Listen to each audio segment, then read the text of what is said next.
Hello everyone.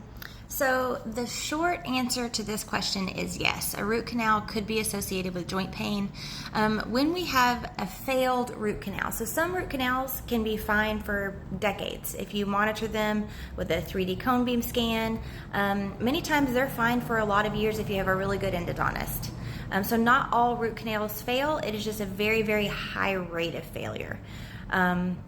If you have a failed root canal where there is a pocket of infection in the bone, many times the illness that is associated or caused by this failed root canal is typically on the same side of the midline of the body as the root canal. So let's say you have one on an upper tooth here on the right. This person may come in presenting a breast cancer on the right because this infection is draining through the lymph and through the circulatory system directly to the breast tissue, the tissue of the heart.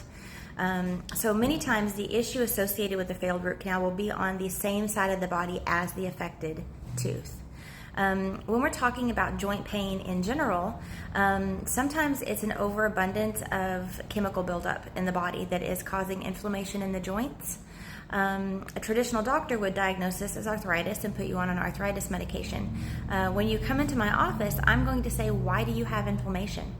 What is living in your body that is causing your body to have an immune response to it? Is it mold? Is it fungus? Is it high pesticide or fungicide or herbicide or chemical exposure?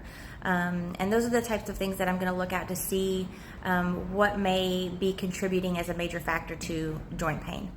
Because when you have inflammation, you don't get to pick where it goes. Sometimes it goes to the uterus and they call it endometriosis. Sometimes it goes to the joints and they diagnose it as arthritis.